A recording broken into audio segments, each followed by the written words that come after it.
I would like to welcome you to this evening's Fall 2023 Gale Family Foundation Lecture. My name is Jonathan Kaplan, and I am the director of the Schusterman Center for Jewish Studies here at UT Austin. I want to begin this evening by extending my thanks to the sponsor of tonight's event, the Gale Family Foundation. Along with the Schusterman Family Philanthropies, the Gale Family Foundation's sustained support of Jewish studies since 1967 at UT Austin has ensured the success of the program and has enabled the Schusterman Center to be a pioneer in the field. The Gale Family Foundation annual lecture series is an event that predates and helped to sow the seeds for the establishment of a Center for Jewish Studies here at UT. This lecture series has brought leading scholars in Jewish studies, commentators, writers, and artists to the 40 acres. These lectures introduce undergraduate and graduate students, faculty across the campus, and broad off-campus audiences to the world of Jewish studies, to Jewish arts and culture, and to critical thought on pressing contemporary issues. Most recently, Anethea Butler, Doris Bergen, Oded Lipschitz, and Susanna Heschel have been Gale lecturers. Along with the lecture series, the Gale Family Foundation has helped to support one of the main programmatic and research focuses of the center, Jewish life in the Americas, through endowments in Judaic studies, Jewish arts and culture, and North American Jewish life. The Gale Collaborative on Jewish Life in the Americas is a research consortium directed by Dr. Naomi Lindstrom that facilitates shared projects for scholars from Canada, the US, Mexico, Argentina, and Israel. I would like to thank the staff at the Schusterman Center, Administrative Associate Emily Petrovsky, for her work on tonight's event. I would also like to thank those helping putting on this evening's lecture here at the Texas Union and the Liberal Arts IT Services. Finally, I would like to express my gratitude to the leadership of the Jewish Studies Undergraduate Students Association for volunteering to assist with the logistics for this evening. When you entered this evening, you were all given an index card and a pencil. Please use these items to write down questions that you have for our speaker. We will collect these at the note cards, that is, at the end of Professor DeKoven Ezrahi's lecture, and I will curate them and pose questions to the speaker. I want to acknowledge that this Fall's Gale Family Foundation lecture is taking place less than 1 month after the horrific terrorist attack of Hamas against communities in the south of Israel along the Gazan border that left over 1,400 murdered, and over 200 taken captive and held as hostages in Gaza. Tonight, we gather as Israelis continue to identify, bury, and mourn those who were murdered on October 7th. Hostages are held captive in Gaza. Hundreds of thousands of Israelis are internally displaced.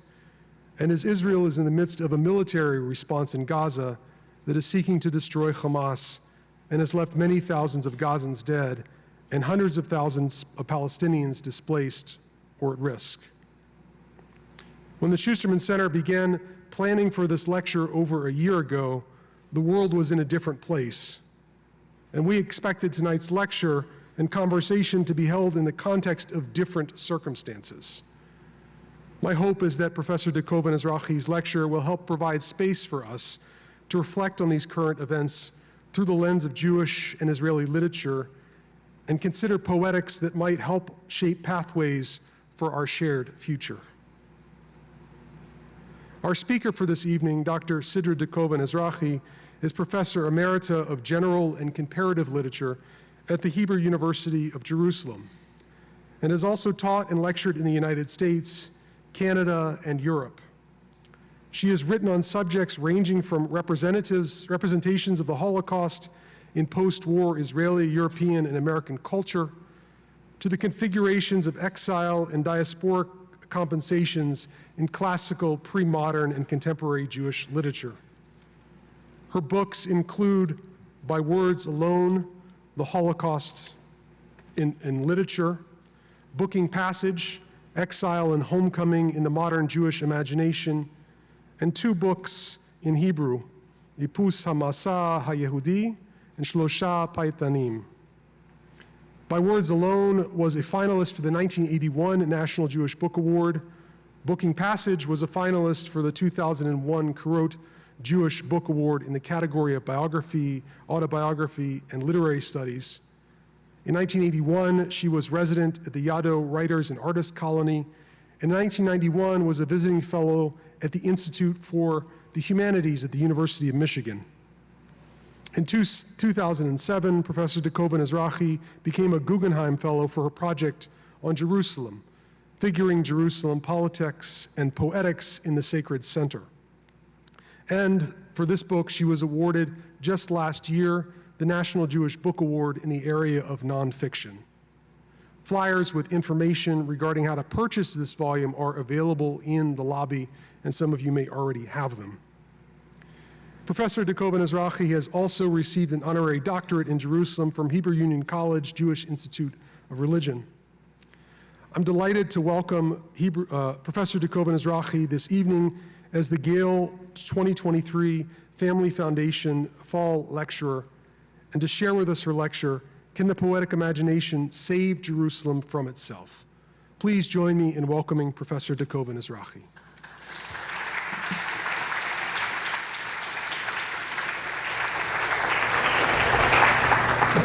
Wow. Can you all hear me? Well, first of all, I want to thank Jonathan, Emily, and the whole crew. You've just been so wonderful and made me and my husband feel so much at home. I probably don't have to say it, but I am going to begin by stating that when I was invited to present the Gale Family Lecture, which was over a year ago, I think it was closer to 2 years ago, I couldn't, even in my wildest nightmares, have conjured the scenes we have been witnessing over the past month from Gaza, Israel, and the West Bank, or how my book, conceived and written over the past 2 decades and published just over a year ago, would become more urgently relevant than ever. I'm prepared to respond to comments or questions about the current situation in Israel-Palestine in the discussion afterwards. But first, allow me to present my readings of ancient, medieval, and modern texts with a new slant, and to argue that there is, in these readings, a message that could put an end to the mutual slaughter of the sons of Abraham. Let's begin with a moment of silence for all of those Jews, Muslims, and Christians, children, young adults, and old people who have lost their lives since October 7th.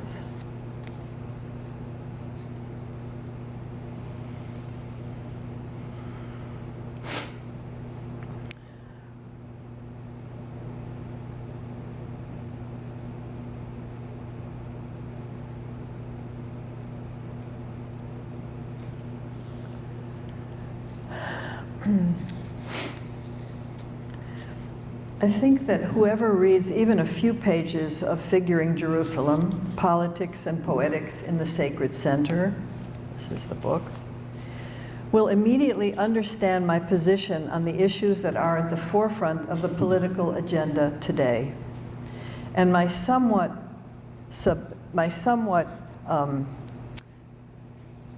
subversive readings of the classical Jewish texts on which this position rests. But why the strange conflation of politics and poetics? My words today and my latest publication are not explicitly about politics, except as actions derivative of texts, practices, and attitudes that go back to the beginning, or rather the stories of the beginning, the origin stories in the Hebrew Bible, compounded by centuries, 2 millennia actually, of interpretation that I argue have succeeded in camouflaging the literal or naked meaning of these ancient texts.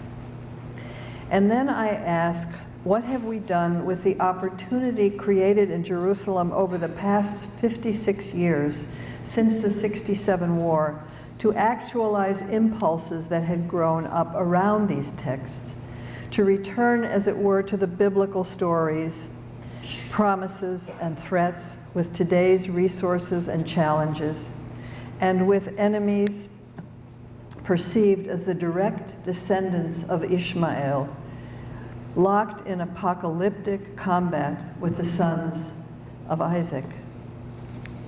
The political takeaway from my 321-page book is that those fanatic Jews who are preparing to take down the mosques on the Temple Mount, to rebuild the temple and reinstate sacrifices, and who are much closer to the center of power now than Jews have been for the past 1952 years since the destruction of the Second Temple, are actually misreading the very texts on which they base their claims. You could say that my message is an offering of a close, fundamentalist reading of biblical texts relating to Jerusalem, especially the binding of Isaac in Genesis and the Song of Songs. Such readings underscore the political, ethical choices that these texts present to us today. The big question at the heart of figuring Jerusalem is derived from the grand narrative of Jewish exile and homecoming.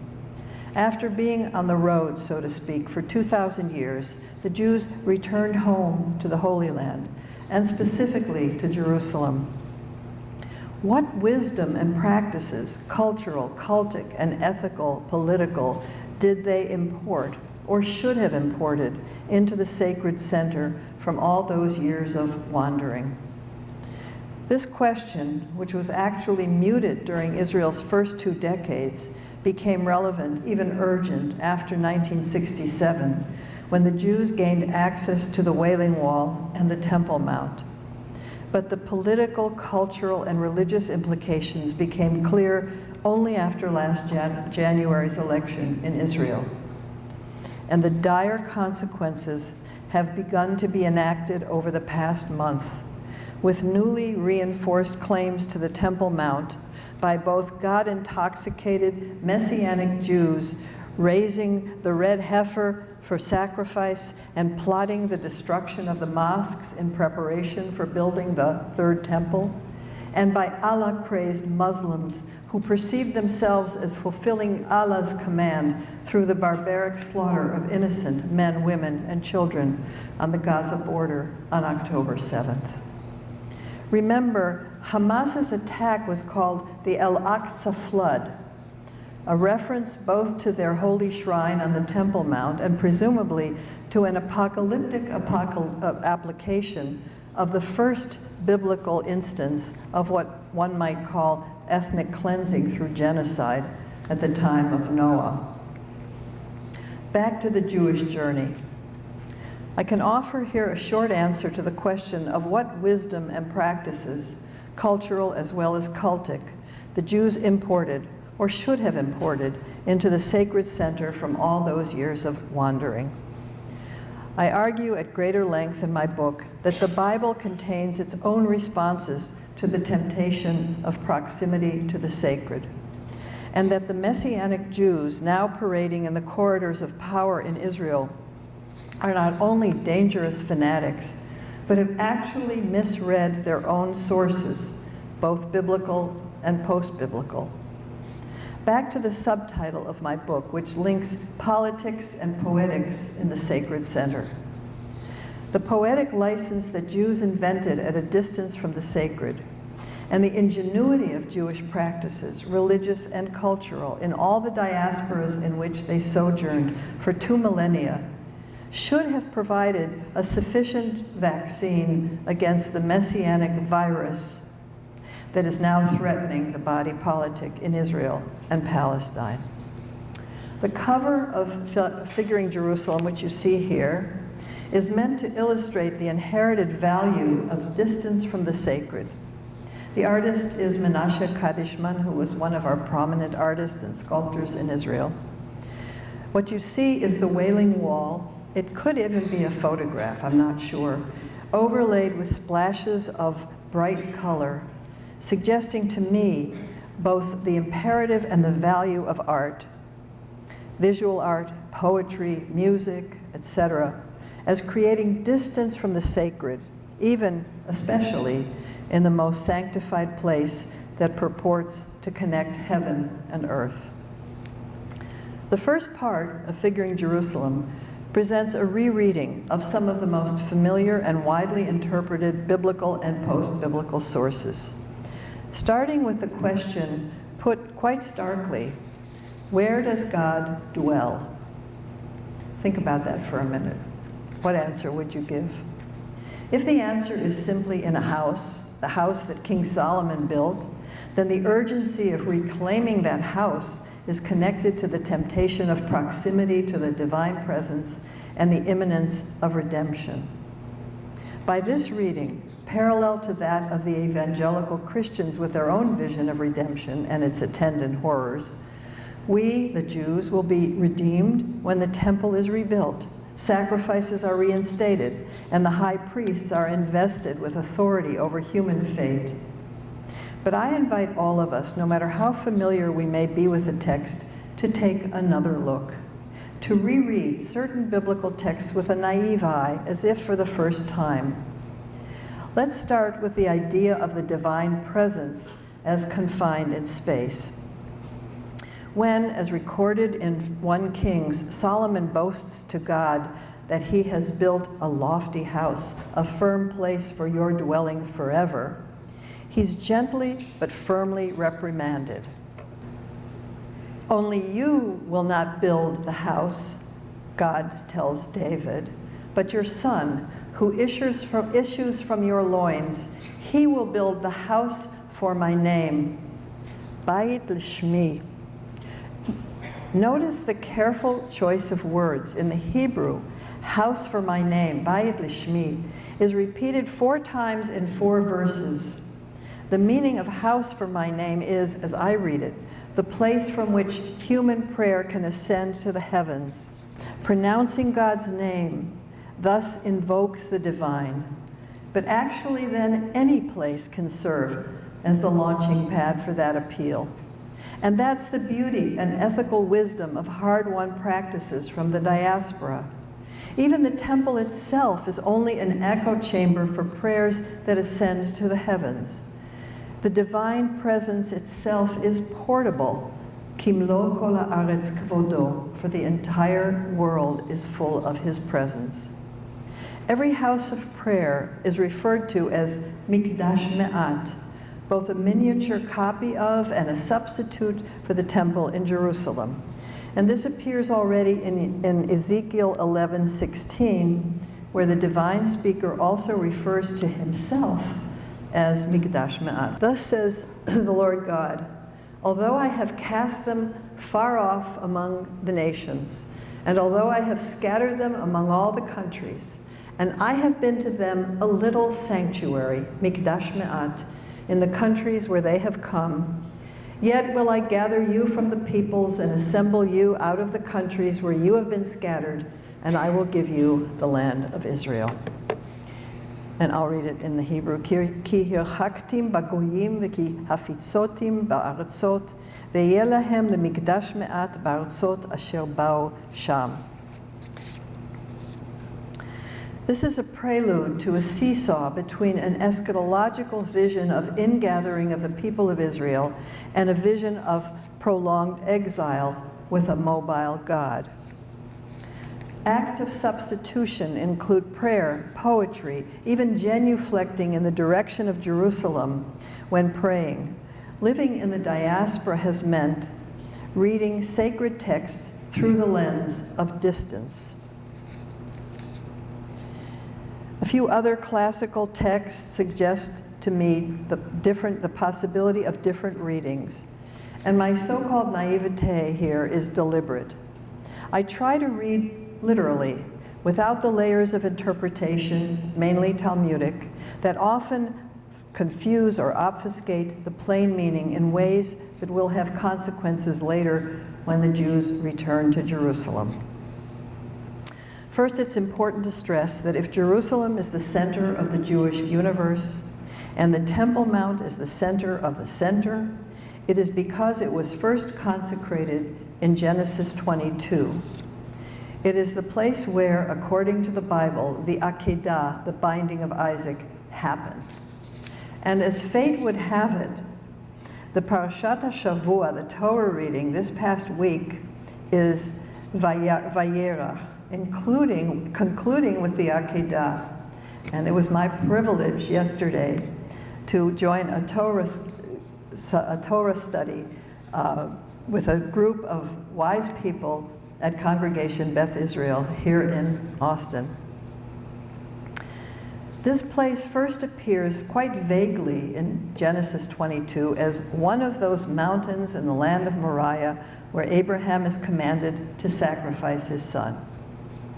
Then it becomes the site of David's passion and Solomon's deeds, and this vague place is identified by the end of the Hebrew Bible as a specific and immutable site where the house of the Lord was built on Mount Moriah. That's in 2 Chronicles 3.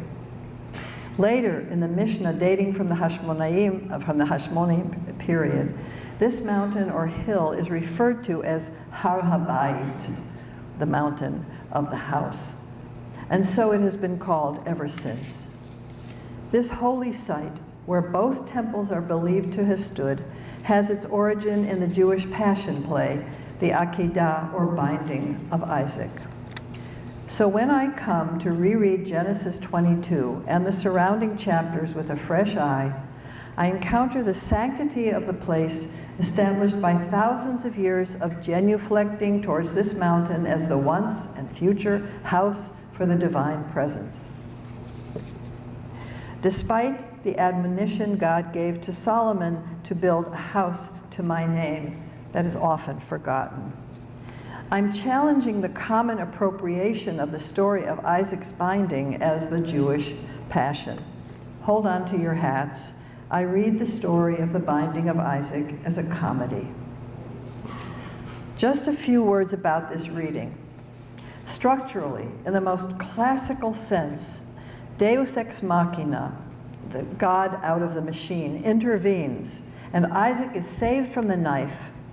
But also rhetorically, some version of the Hebrew verb for to laugh, tzachok, appears 20 times in the 6 chapters leading up to and concluding with Genesis 22. First, the Annunciation itself prompts laughter. After the angels appear and give Abraham the good news, and Abraham flung himself on his face and he laughed, vayitzchak, saying to himself, to a 100-year-old will a child be born? Will 90-year-old Sarah give birth? Now listen to Sarah, who is eavesdropping behind the tent flap. And Sarah laughed inwardly, saying, after being shriveled, shall I have pleasure? And my husband is old? And the Lord said to Abraham, Lama zetzahaka Sarah? Why is it that Sarah laughed, saying, shall I really give birth old as I am? Is anything beyond the Lord? In due time I will return to you at this very season, and Sarah shall have a son. And Sarah dissembled, saying, Lo tzahakti, I did not laugh, for she was afraid. And he said, Lo ki tzahakt, yes, you did laugh. I mean, you could really ham this up. But if we tend to forget the comedy that transpires between both Abraham and God and Sarah and God, we also tend to forget that Isaac was saved at the last minute. Remember, tragedy plus happy end equals comedy. The forgetting is so widespread that the story of the Akedah, in which Isaac is perceived as indeed sacrificed, and is often referred to as the sacrifice of Isaac, has become central to Jewish martyrology and read as precursor of the crucifixion in Christian traditions. In his wonderful book, The Last Trial, Isaiah Spiegel traced this misreading of the biblical text as far back as the medieval slaughter of Jews during the Crusades. One piyut, liturgical poem by Ephraim of Bonn, was composed after experiencing the massacre of Jews in the town of York in 1190. The slaughter of Isaac and his revival is how this poem is referred to. And in the poem, Isaac is indeed slaughtered and then resurrected by the dew of resurrection, then spirited away to the Garden of Eden, and finally returns. There's a change of venue then from Moriah to Eden and back again. A recent comment on this piyut by a scholar, Jacob May, says, all of this would of course have been unnecessary had Ephraim let Abraham stick to the text of Scripture. When Jews needed a paradigm for martyrdom, all they had to do was tweak the story of the Akedah a little. The timing of Spiegel's book, Me'agadot ha'akedah, is most remarkable since it was published in Hebrew in 1949, at a time when the crematory chimneys were barely cold. As tempting as such tweaking may have been, Spiegel is insisting on a literal reading of the Akedah. He reminds us that Mount Moriah is also referred to in Maimonides' Mishnah Torah as Har HaTmurah, the mountain of exchange.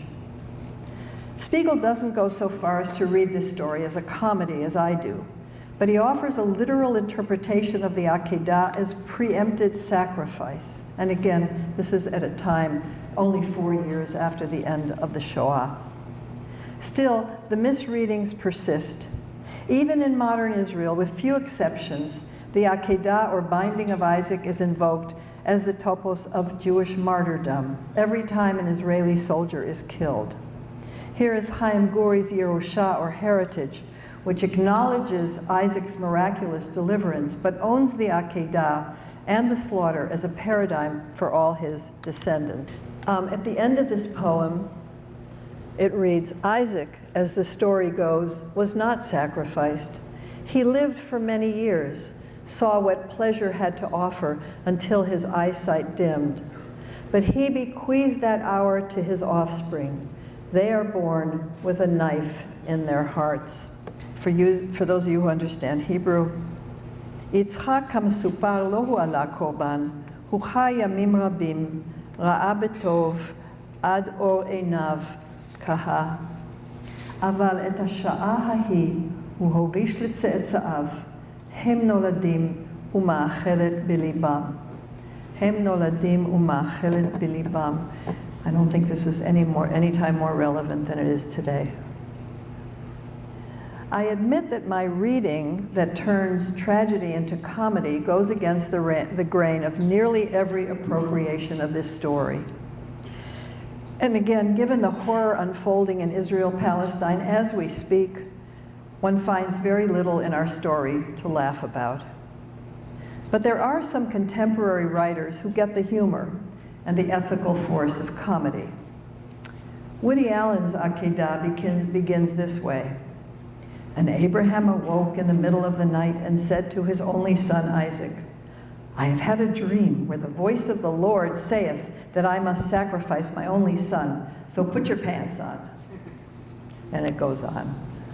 A much more serious comic rendition with greater social political consequence is Hanoch Levin's Akedah, which was embedded in his very naughty play Malkat Ambatya, the Bathtub Queen, from 1970. And I'm going to read the Akedah scene that is part of this play.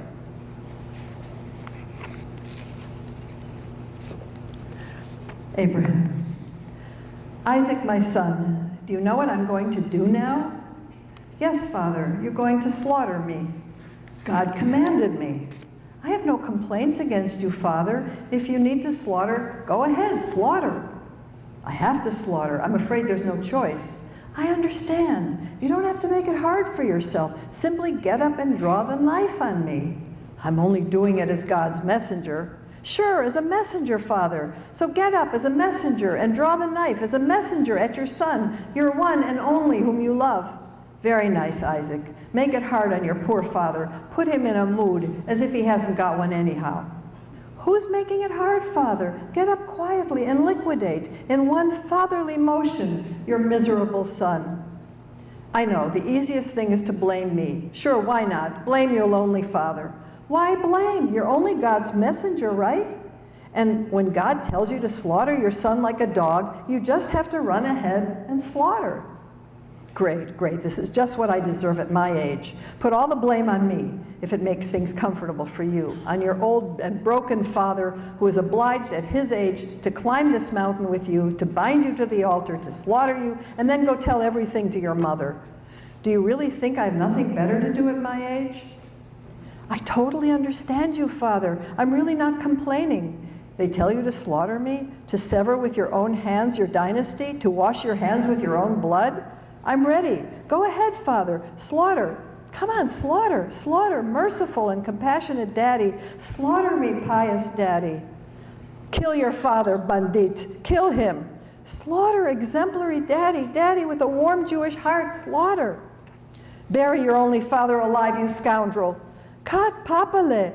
Cut and bring the flesh home to mamale. Murderer. He grabs Isaac by the neck. Lie down. A voice. A voice. I hear a voice. What voice? No way. Lie down. A voice from heaven. Where do you get a voice from heaven? Lie down. I don't know. He said, lay not thy hand upon the lad. I heard nothing. Well, you've been hearing impaired for a long time now. Here, he's repeating it for the second time. Lay not thine hand upon the lad. Didn't you hear? No.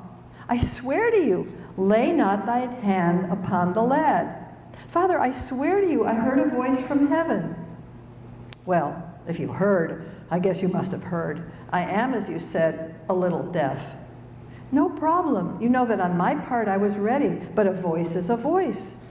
You saw for yourself that on my part I was fine. We were both fine. On our part, we were both fine, right, Father?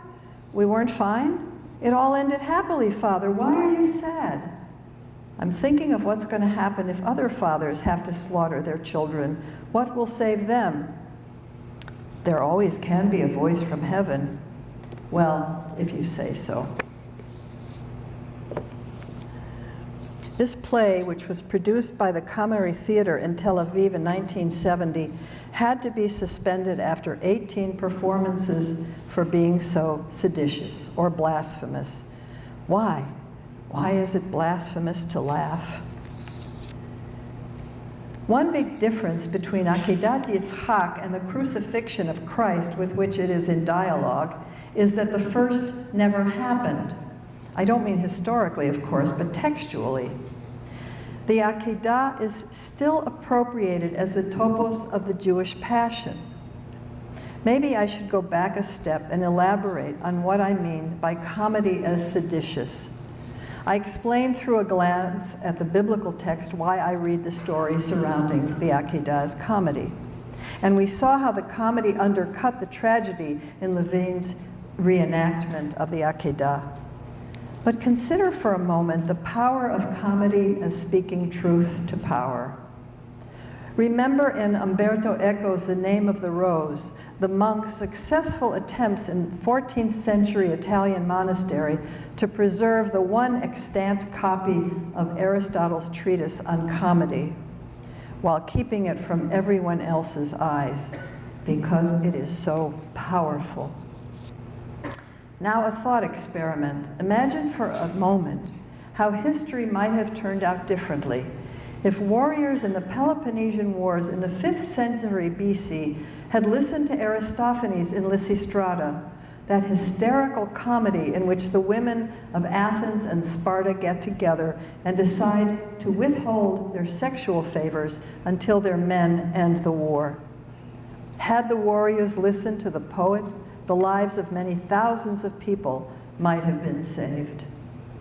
One contemporary example of the political power of comedy is Volodymyr Zelensky, who, as you recall, was catapulted to power in the Ukraine after the wild success of his comedy, Servant of the People. If you haven't seen it, I highly recommend it.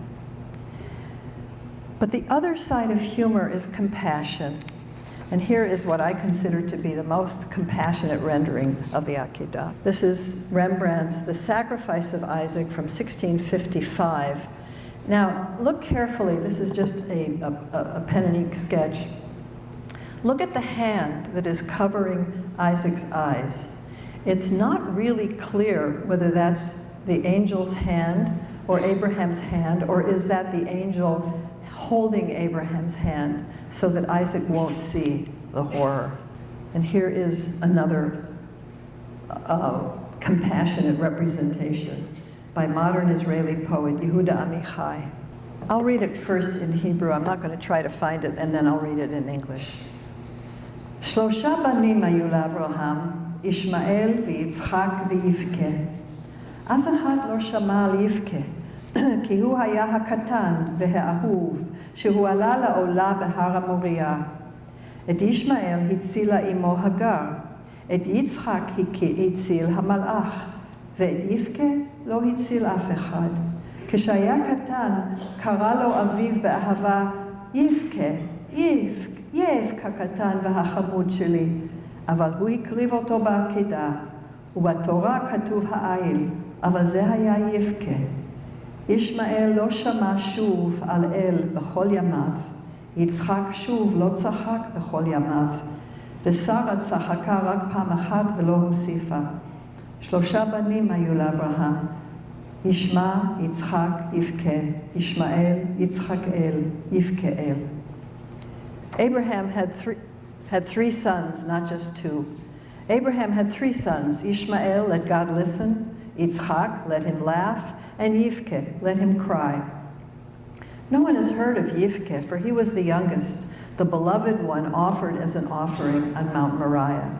Ishmael was saved by his mother Hagar. Yitzchak was saved by an angel. But Yivke was not saved by anyone.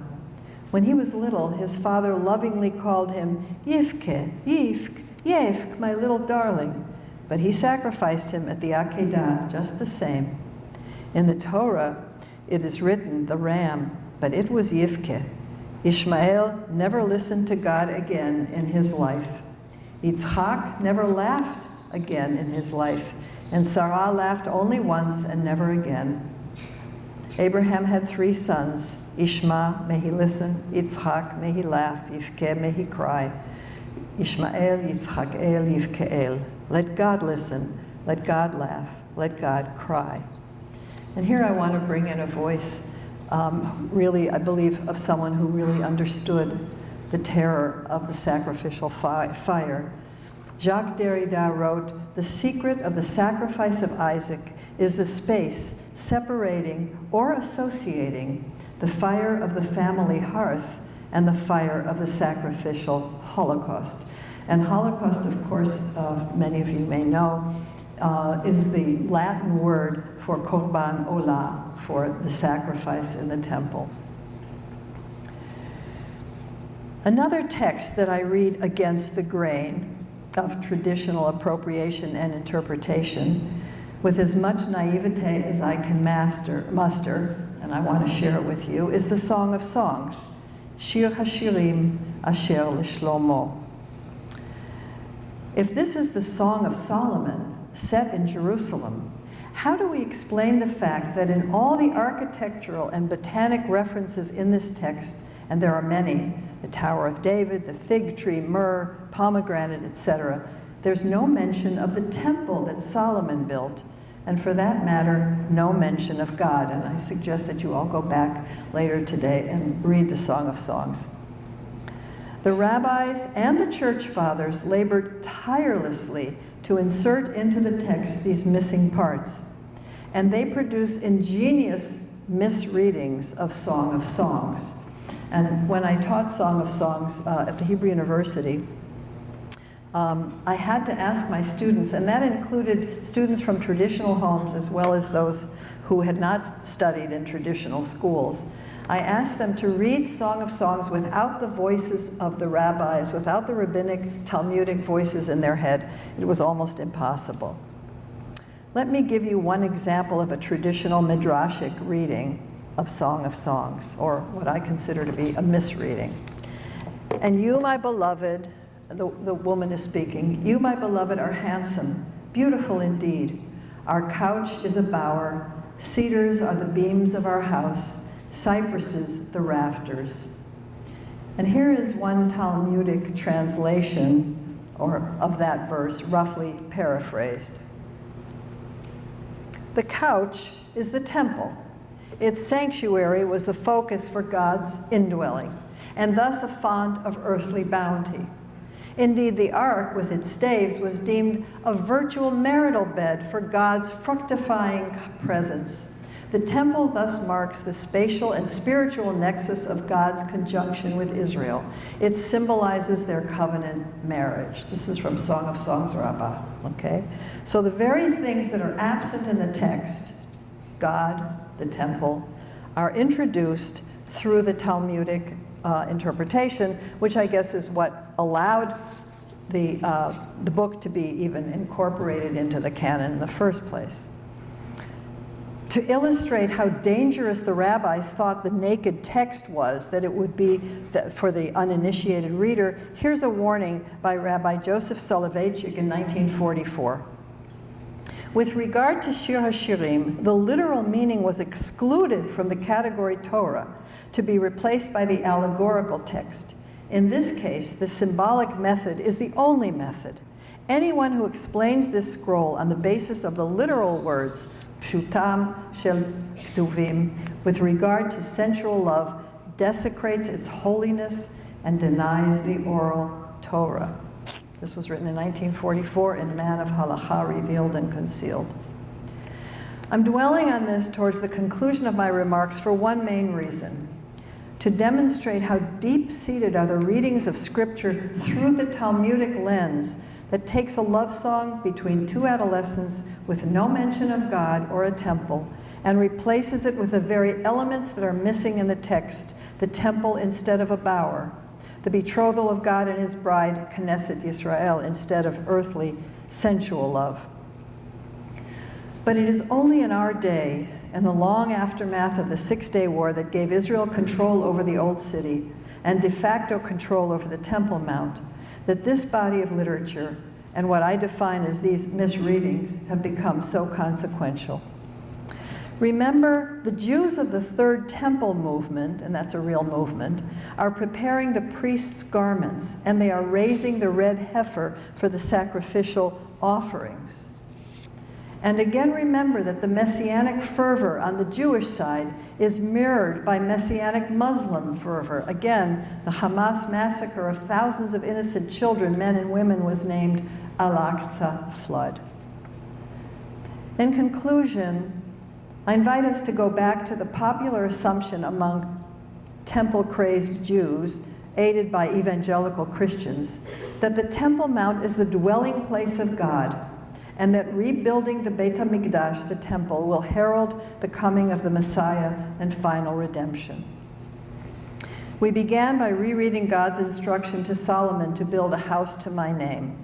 And here I defer to medieval philosophy Maimonides' Guide of the Perplexed, and to his argument that God is non-corporeal, and it's only because of our human limitations that we indulge in anthropomorphisms, attributing eyes, nose, voice, etc. to the divine, and presuming that we can come near to the divine presence on the Temple Mount. This is from the Guide. You must, however, hold fast to the doctrinal principle that there is no difference whether an individual is at the center of the earth, or, supposing that this were possible, in the highest part of the ninth heavenly sphere, for he is no farther off from God in the one case, and no nearer to him in the other. אין הפרש בין היות האיש במרכז הארץ או בעליון שבגלגל התשיעי, אילו היה אפשר, שהוא לא ירחק מן השם הנה ולא יקרב לו שם. Basically, the Rambam, Maimonides, argues that there is no coming near to or being at a distance from the divine whose glory fills the earth. Again, no mountain or house can contain the divine. It is in this spirit, I believe, that Hannah Bloch, Zichrona Livracha, translated the end of Song of Songs. And in Hebrew, it's Ani choma v'shadai kemigdalot, az hayiti be'einav kemotzet shalom. Literally, it's hard to translate this. I am a wall, and my breasts are as towers. But I was in his eyes as someone who finds peace. And she translates it, I am a wall, and my breasts are towers, but for my lover, I am a city of peace. Not only is Hannah Bloch giving us the most faithful translation, she also provides us with a faithful declaration of both the original intent of this verse and the elusive dream that is love in Jerusalem that will replace the murderous love for Jerusalem. Allow me to conclude by reading the end of the prologue of Figuring Jerusalem.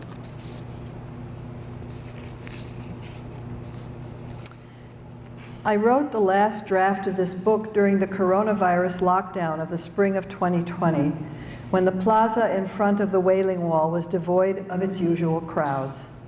Yet the empty space revealed a profound truth.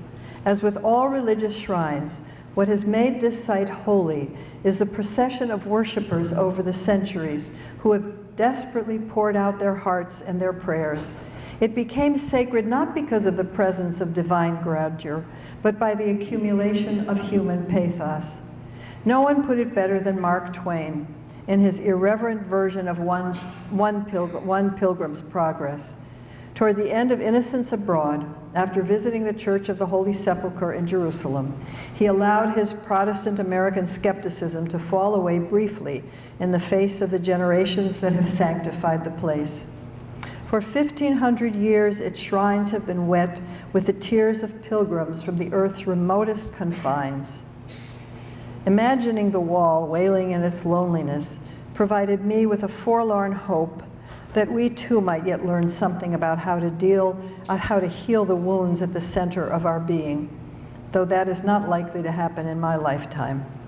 The final editing of these pages was accompanied once again by the noise of war, as unrest in the Sheikh Jarrah area of East Jerusalem bled into violence on, where else? The Temple Mount, Haram al-Sharif, which led to hostilities between Hamas in Gaza and the Israeli military, and of course today it's so much worse. As I write these words, it appears that the oldest fraternal rivalry in the monotheistic world shows no signs of abating, and that the world's most precious 37 acres of real estate may always remain the site of ultimate sacrifice. Thank you.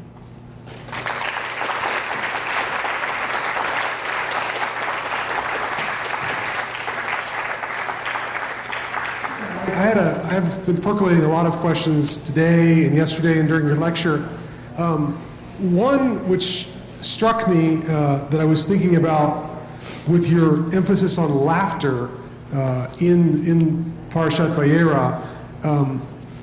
I wonder how you account for the fact that Ishmael's metzachek, his toying with Isaac, is what leads to his expulsion from the familial unit for him and his mother in chapter 18. How do you account for that? Right. Maybe you want to elaborate on that for those who aren't familiar with this particular passage. Yeah, so there's this passage in Genesis near the Akedah, the passage which Professor DeKoven Ezrahi talked about, which has one of those 22 references of the root for laughter, but it's oftentimes translated into English something like to play with or to sport with. And what happens in this passage is Ishmael, the older brother, is sporting or playing with his younger brother Isaac, and Sarah, Isaac's mother, isn't too happy about this, so she goes to her husband Abraham and says, I need you to get rid of the older boy and his mother. And this is one of the reasons for Ishmael's expulsion from the family. And I just wanted to see how you accounted for that, because that kind of plays with your whole use of laughter in this section of the Torah. There are many ways of responding to that. First of all, the word tzachok, which means laughter, also could even suggest sexual, some sort of a sexual gesture, and it comes in later in the story. So, there may be that question. But I think that the story of Ishmael, who gets, as you remember, expelled because Sarah insists on it, he's also saved by God. And it is a kind of miniature Akedah. One could see it as almost a preview of the Akedah of Isaac, and it's in those same chapters. But yes, I think they come together. And for those of you who know Hebrew, you know that the word Yitzchak has the word tzachok in it. He will laugh, or he laughs. sometimes I think when I really want to ham up this thing, and when Abraham is given the Annunciation and he laughs, he's doubled up, and you know, maybe he thinks, gee, that's a good name for my son, Yitzchak. Anyway, yeah.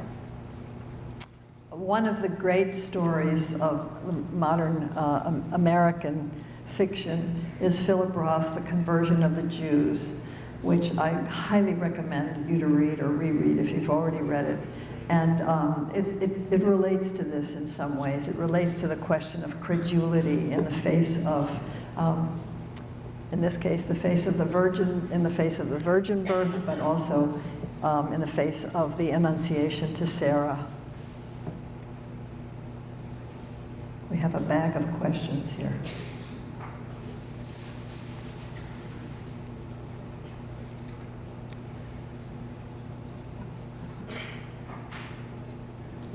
Here's one question, which relates both to your book and to our present circumstance as well. How does the Jewish people gaining access to the Wailing Wall lead to our current situation? How does the Jewish people's gaining access to the wall? The wall, yeah.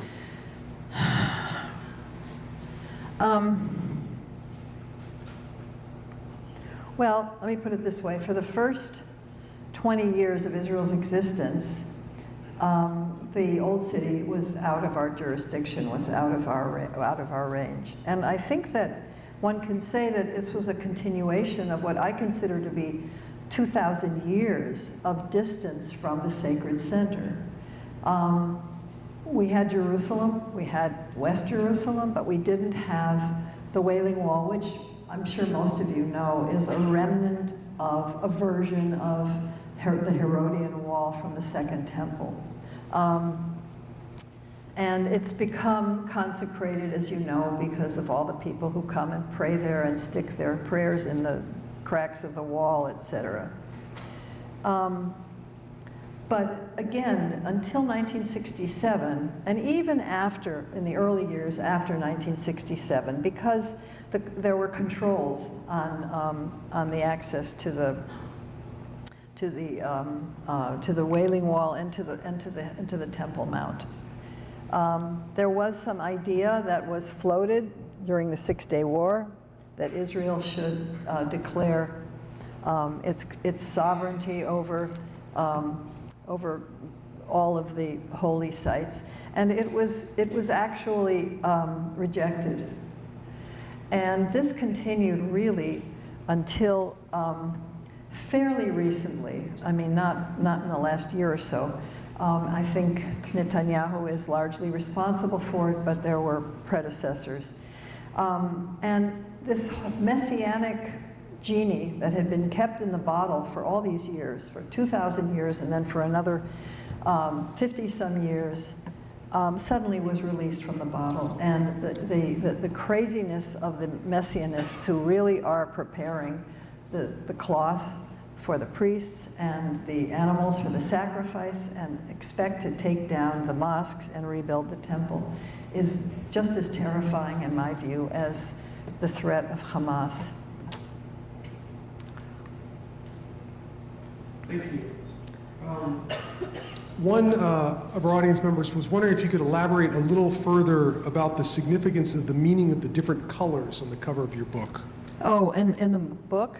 On the book, yeah, itself. Let's see if we can go back. Maybe. Whoops.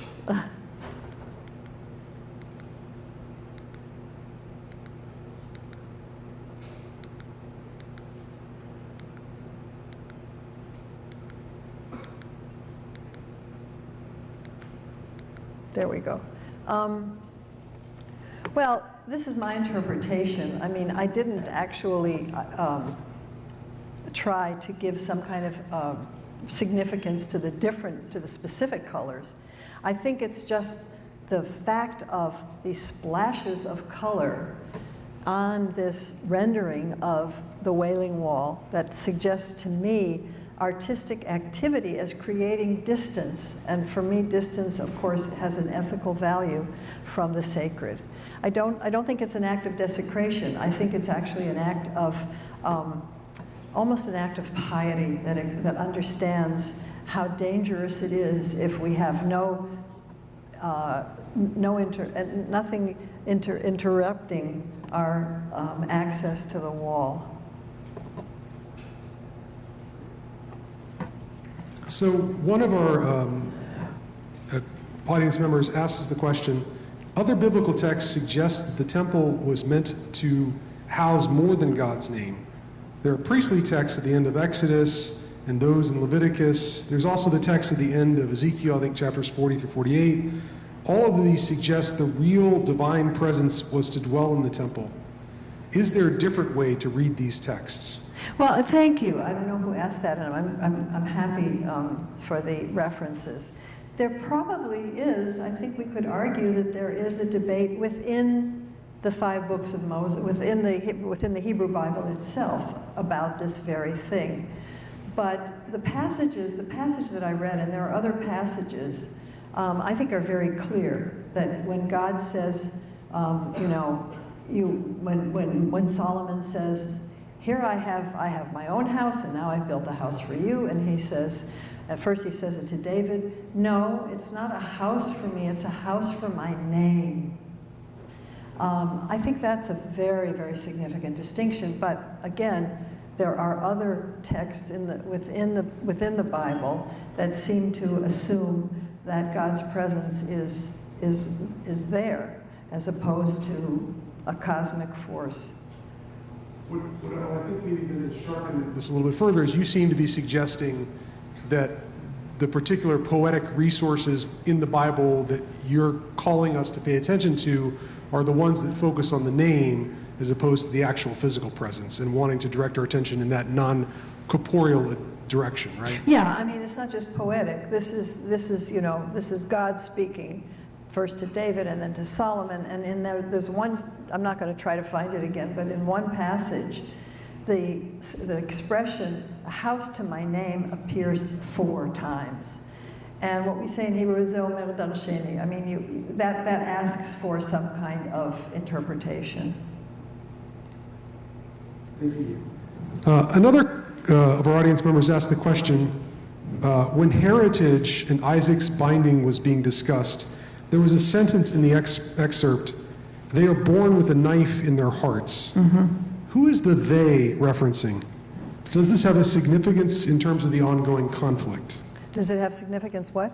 In terms of the ongoing conflict. Yeah, I mean, Chaim Guri is no longer alive to help us understand that, but he basically, Chaim Guri, who wrote this poem some time ago, acknowledged that Isaac wasn't sacrificed. But he says, but the sacrificial knife itself has been passed on to us. And our martyrs, as it were, are born, or all our sons are born with a knife in their hearts. So the knife is still there, right? The threat is still there.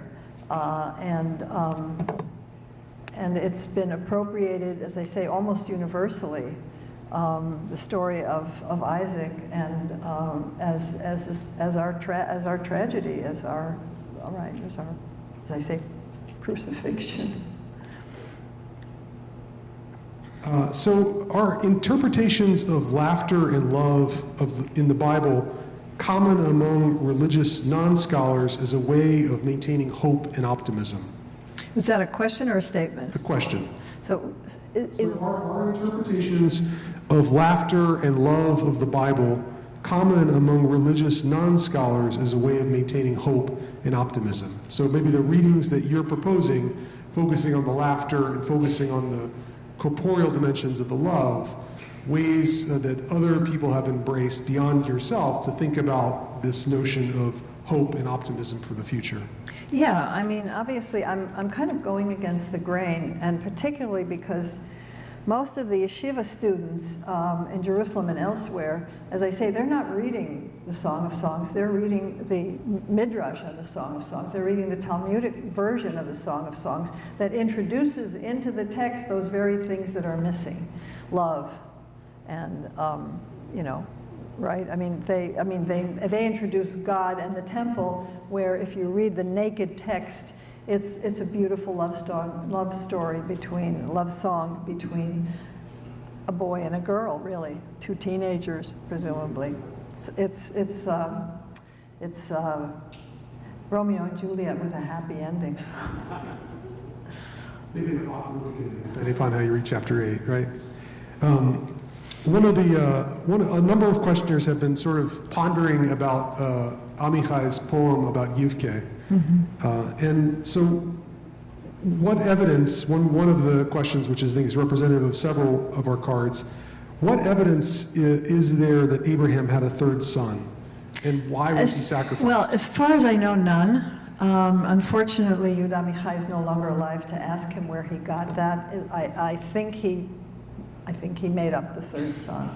But he made him up because that is the principle of compassion, of weeping. Yivke. You know, you have the tzchok, you have the laughter. But you don't have the compassion. And that was what Yehuda Amichai often did.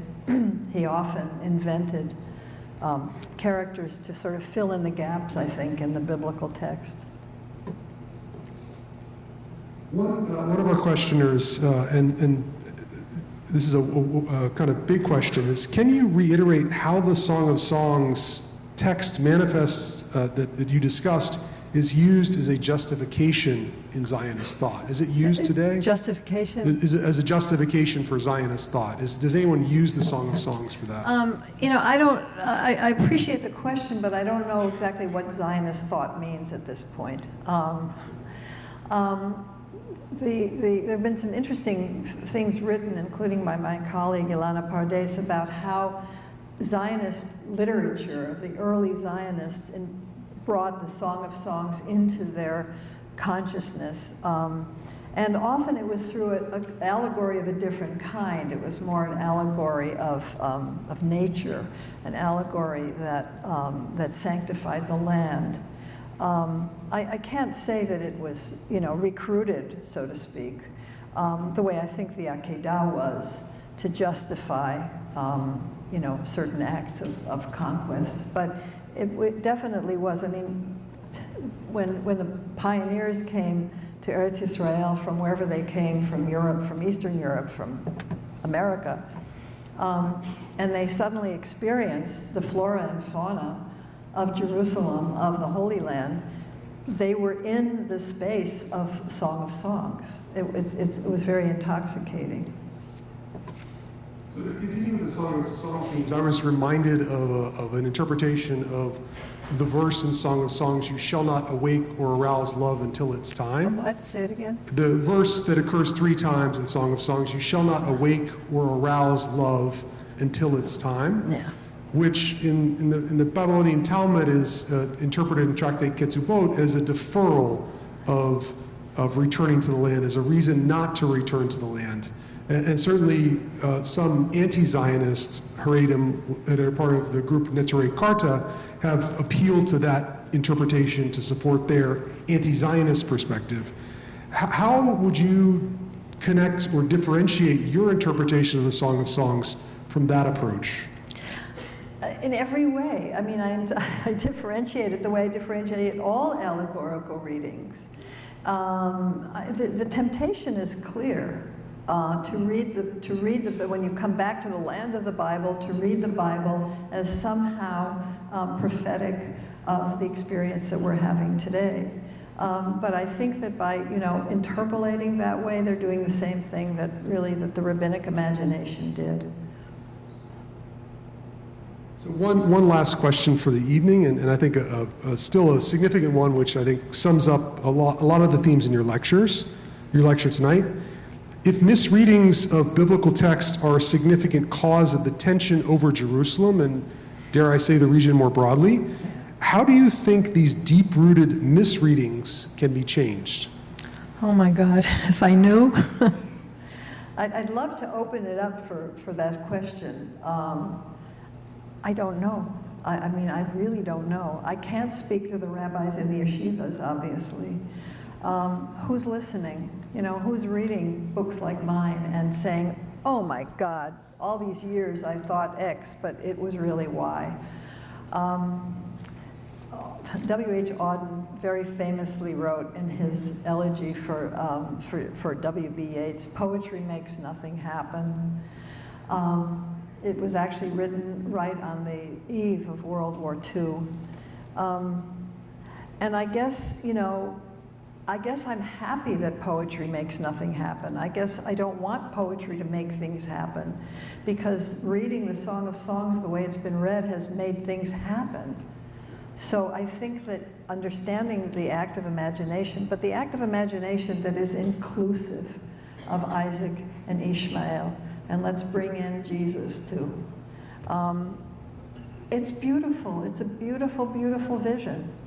And there's room for everybody. I mean, in this little 37 acres of land on the top of property on the top of Mount Moriah, there's room for everyone and for all the pilgrims. And we don't have to kill each other for it. Well, that's our challenge. I want to thank you again, Professor DeKoven Ezrahi, for being here tonight for a wonderful lecture and an engaging conversation. Please join me in thanking Professor DeKoven Ezrahi. Thank you. Thank you.